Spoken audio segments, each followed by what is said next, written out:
You know that one neighbor, the one who drives the same 10-year-old sedan, packs the same lunch every morning, and wears the same 5 shirts to work. From the outside, you might think this person is struggling. Then you find out they have more saved than anyone else on the block. Meanwhile, the neighbor with the new truck and the daily coffee shop habit just asked to borrow money for rent. Same income, same zip code, completely different futures. And the difference was never a stock tip or some secret investment. It was 12 habits so boring that most people refuse to take them seriously. Stay with me, because by number 7, you will understand something about money that takes most people decades to figure out. My name is Key. I grew up watching my family practice versions of every single habit on this list without ever calling them rules. They were just how things worked. And when I moved to America, I realized most people here had never even considered half of them. Number 12. Know where every single dollar goes. This one sounds like homework, and that is exactly why it works. The average American household earns around $74,000 per year. Over a 30-year career, that is more than $2.2 million flowing through a single household. And yet the median American retires with less than $89,000 in savings. Where did the other $2.1 million go? It did not vanish in one bad investment or one catastrophic emergency. It leaked. Slowly, a few dollars here, a subscription there, a purchase you forgot about by the following Tuesday. Here is what the research consistently shows. People who track their spending for just 30 days reduce their total spending by 10 to 15% without making any other changes. Not because they set a budget, not because they cut anything specific, just because they started paying attention. That is the financial equivalent of turning on the lights in a dark room. You do not have to rearrange the furniture. You just have to see it. Smart Sam tracks every purchase for 1 month using a free app on his phone. He discovers he spent over $300 on things he cannot even remember buying. Broke Brian says he already knows where his money goes. He does not. And that $300 monthly leak, compounded over 20 years, would have been worth more than $90,000. Your spending habits are invisible until you measure them. Measurement changes behavior before willpower ever enters the conversation. Number 11. Eat the same 5 meals on rotation. This sounds almost too simple to mention. It is not. The average household spends around $475 per month on groceries. Households that plan around 4 or 5 rotating staple meals consistently spend 30 to 40% less. That is around $160 saved per month. Roughly $2,000 per year. Monday is pasta. Tuesday is chicken and rice. Wednesday is tacos. Thursday is soup. Friday is fish. Boring, repetitive, and devastatingly effective. When you know what you are cooking, you know exactly what to buy. Your grocery list becomes automatic. You stop wandering aisles grabbing things that look interesting. You stop purchasing ingredients for recipes you will never actually make. During the Great Depression, the households that survived best were not the richest. They were the most systematic. They had patterns. They had routines. They eliminated variability from their kitchens. That principle has not changed in 90 years. The families who eat the same rotation of meals are not boring. They are building financial margin that their spontaneous cooking neighbors never will. And here is the part nobody mentions. When you eat the same 5 meals on rotation, you get faster at cooking them. Week 1. Dinner takes 45 minutes. By week 6, it takes 20. Broke Brian scrolls food delivery apps for 30 minutes and pays $22 for a meal that arrives cold. Smart Sam makes Tuesday chicken and rice in 18 minutes for $4. One of them is building wealth in the background, the other is building a rewards balance on a delivery app, he will never actually redeem. Number 10. Make every beverage at home. A daily coffee from a chain runs $7 to $8 these days. A cup made at home costs under $1. The annual difference is around $2,200. That is the small number. Invested at 7% over 30 years, that daily purchased cup of convenience becomes roughly $230,000. For coffee. The coffee shop is not selling you caffeine. It is selling manufactured convenience and the belief that making a cup at home is somehow less sophisticated. A basic coffee maker costs $30. Good beans cost $15 per pound and yield about 30 cups. Daily prep takes 3 minutes. Now extend this to every beverage. Bottled water versus filtered tap. Purchase sodas versus sparkling water at home. The beverage industry generates hundreds of billions annually by selling you things you could make at home for a fraction of the cost. Smart Sam owns a coffee maker, a water filter, and a blender. Broke Brian has a coffee shop rewards card with 400 points and nothing in his savings account. Every purchase is a choice. Most people make it unconsciously. The people who quietly build wealth make it deliberately. Number 9.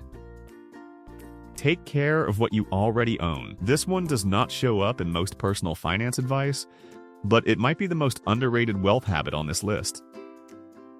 Most people have a replacement mindset. Something shows wear, they buy a new one. Shoes scuffed, buy another pair. Phone screen cracked, upgrade. Jacket zipper stuck, toss it, and order a replacement. But there is an older way of thinking about possessions. You maintain them. You clean them. You repair them before they break. A $50 shoe repair extends the life of a $200 pair of boots by 3 to 5 years. A $20 appliance part saves you from an $800 replacement. Cleaning and conditioning a leather bag once a month keeps it functional for a decade instead of 2 years. The math is not dramatic on any single item, but across every category of your household, maintenance versus replacement saves an estimated $1,000 to $2,000 per year. More importantly, it changes how you think about ownership. You stop treating purchases as disposable. You start buying fewer, better things because you plan to keep them. And that shift in mindset quietly compounds across every spending decision you make for the rest of your life. My mother had a rice cooker that lasted over 20 years because she cleaned it after every use and replaced the inner seal once. Her neighbor went through 4 in the same period. $90 total versus over $200. Multiply that pattern across every appliance, every tool, every pair of shoes in a household, and the difference over a lifetime is enormous. Number 8. Use what is in your kitchen before buying more. The average American household wastes 30% of the food it purchases. For a typical family, that is around $1,700 per year thrown directly into the garbage. The milk that expires untouched, the vegetables rotting in the crisper drawer, the leftovers forgotten in the back of the fridge. This is not carelessness. This is by design. The grocery store is engineered to make you overbuy. Bulk discounts incentivize excess. A full cart feels like abundance, even when half of it will be wasted by the end of the week. The fix is brutally simple. Before you buy more groceries, use what you already have. One eat what is in the house week per month can reduce food waste by 40 to 50%. That is $600 to $750 in direct annual savings. But it requires something uncomfortable. Actually opening the freezer and looking at the frost-covered meat from 3 months ago. Actually checking the pantry for the dried pasta and rice sitting untouched for half a year. Building meals around what already exists before it becomes waste. Smart Sam runs down his pantry once a month like a restaurant counting inventory. Broke Brian throws away $40 worth of expired groceries every 2 weeks and then drives to the store to buy more. The fix is not complicated. It just requires looking at what you already own before you go shopping for more. Number 7. Build a small wardrobe of basics that actually work together.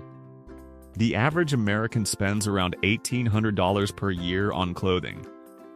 Most of it is worn fewer than 10 times before being discarded or forgotten in the back of a closet. Fast fashion is designed around this cycle. Trends change quarterly. Prices are low enough to encourage impulse buying. Quality is poor enough to guarantee replacement. A small curated collection of quality, versatile basics that mix and match across seasons breaks the entire cycle. For men, 3 pairs of quality trousers, 5 neutral shirts, 2 jackets, 1 suit, and shoes in 2 styles, under 30 total items. The upfront cost is higher. A $200 pair of shoes replaces 5 $55 pairs that fall apart in 3 months. A $100 shirt lasts years instead of weeks. But households using this approach reduce clothing spending by 50 to 70%. That is $900 to $1,260 per year in savings. There is a second benefit that is harder to measure with a calculator. Decision fatigue disappears. Every morning spent standing in front of a full closet wondering what to wear is draining cognitive energy needed for more important choices. When everything in your closet works together, getting dressed takes 90 seconds and 0 mental effort. That freed up mental energy compounds across every other decision you make that day. Broke Brian has a closet full of sale items and trend pieces that do not go with anything else he owns. He still stands in front of that closet every morning, feeling like he needs to go shopping. Smart Sam has 12 shirts that all match 4 pairs of pants and has not thought about clothing in 6 months. The one spending less looks better. Number 6. Wait 48 hours before buying anything you do not need. Here is the habit that separates intentional spenders from impulse spenders, and the difference over a lifetime is enormous. The average American makes over 3 impulse purchases per week, spending roughly $300 per month on things they did not plan to buy. That is $3,600 per year on unplanned spending. The 48-hour rule is elegant in its simplicity. See something you want. Write it down. Wait 2 full days. If you still want it after 48 hours, buy it. In practice, 60 to 70% of those purchases never happen. The desire fades. The urgency was manufactured. The thing you absolutely needed on Tuesday is completely forgotten by Thursday. This is not about deprivation. It is about reintroducing a moment of friction between desire and purchase. Every friction point is a moment where you might choose to keep your money instead of spending it. Broke Brian clicks buy now because the button is right there and the card is saved and the algorithm showed him exactly what he wanted to see. Smart Sam writes it in a note, waits 2 days, and discovers that most of those wants disappear on their own. Inconvenience protects wealth. Convenience quietly drains it. If you are finding this useful, hit subscribe. I break down the everyday money habits that actually build wealth. No hype, no get-rich-quick nonsense, just the boring stuff that works. Now let us talk about the habits that operate even further below the surface. Number 5. Shop in person instead of online whenever possible. Studies consistently show people spend 15 to 30% more shopping online than in physical stores. In a store, you feel the weight of items in your cart. You watch the total accumulate at the register.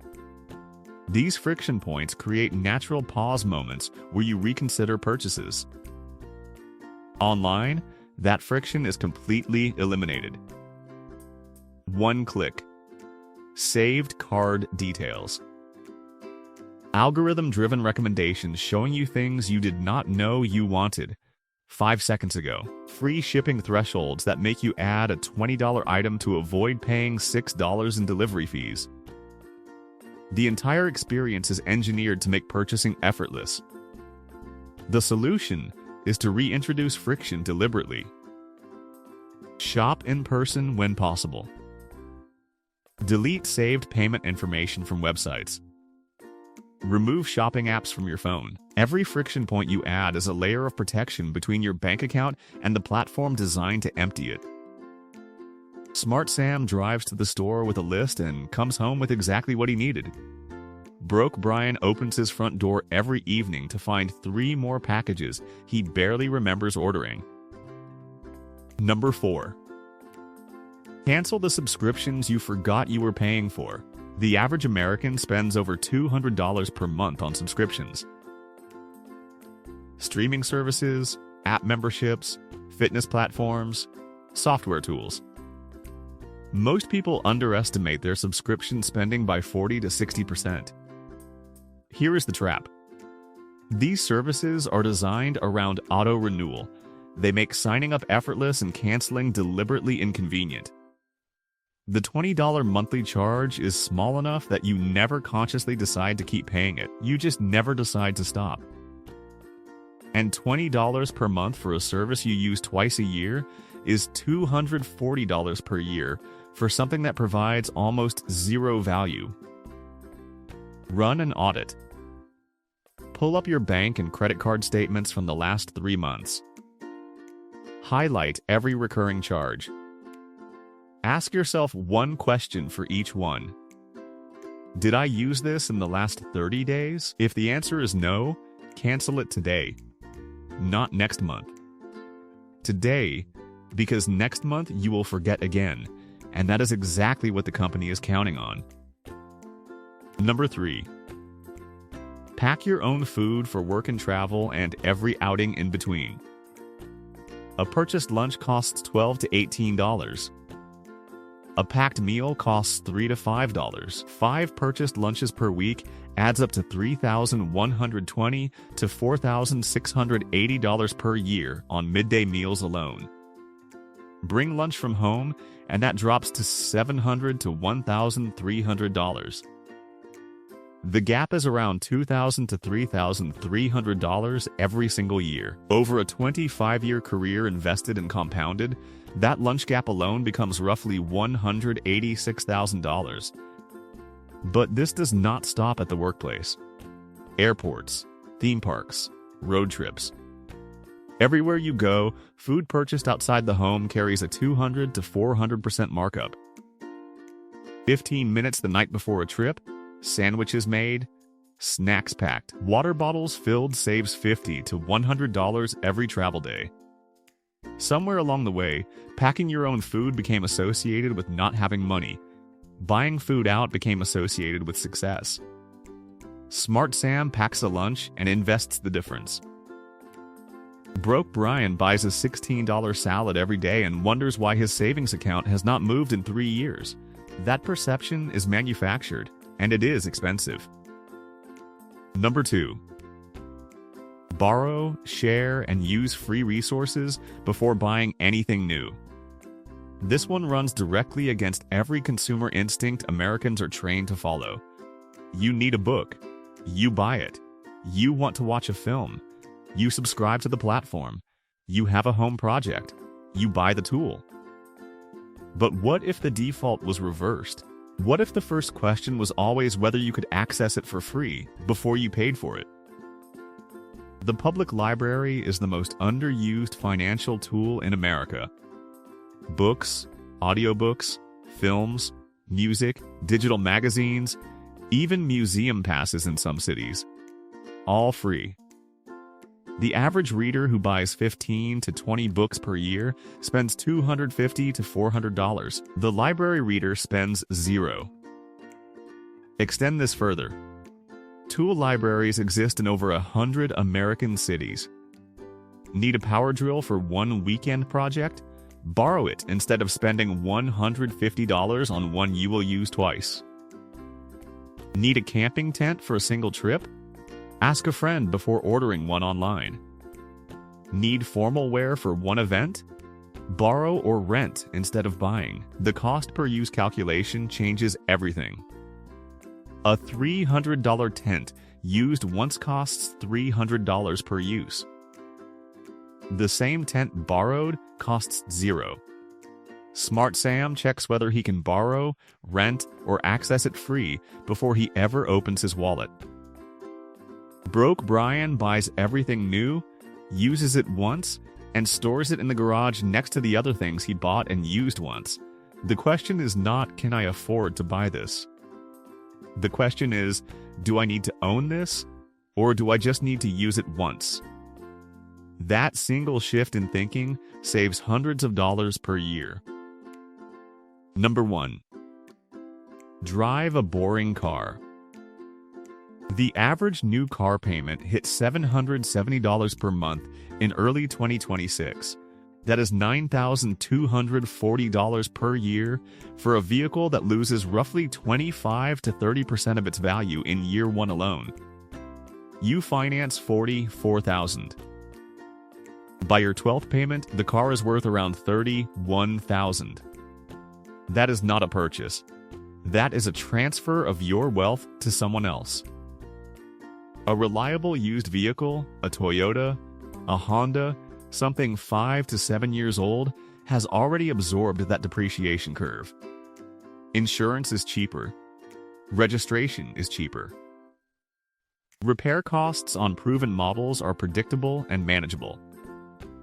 If you invest that difference of roughly $470 per month into a simple index fund at 7% annually, you will have approximately $151,000 in 15 years. The typical American buys 8 to 12 vehicles in a lifetime. Each new car represents $30,000 to $50,000 in depreciation and financing costs that could have compounded instead. Smart Sam drives a paid-off Camry with 200,000 miles and a retirement account most people would not believe. Broke Brian drives a brand new SUV with a 70-month loan and no emergency fund. The car you drive is either building someone else's wealth or building yours. There is no third option. Nobody who is actually wealthy cares what car you drive. The only people who notice are the ones also making financial decisions based on what other people think. 12 habits. None of them exciting. All of them mathematically proven to compound over time. Used car, $9,000 per year saved. Meal rotation, $2,000. Using up existing food, $1,700. Homemade beverages, $2,200. Packed lunches, $2,500. In-person shopping, $1,600. Small wardrobe, $1,200. Subscription audit, $1,000. Waiting before buying, $1,500. Maintenance over replacement, $1,500. Borrowing before buying, $750. Spending awareness, $3,600. Conservative total, roughly $29,000 per year in savings. Invested at 7% annually for 25 years, that is over $1.9 million. Not from inheritance, not from crypto, and not from a 6-figure salary. From a used car, a packed lunch, homemade coffee, and a quarter-century of quiet repetition. Every day you are either extracting wealth from your future self or building it. There is no neutral position.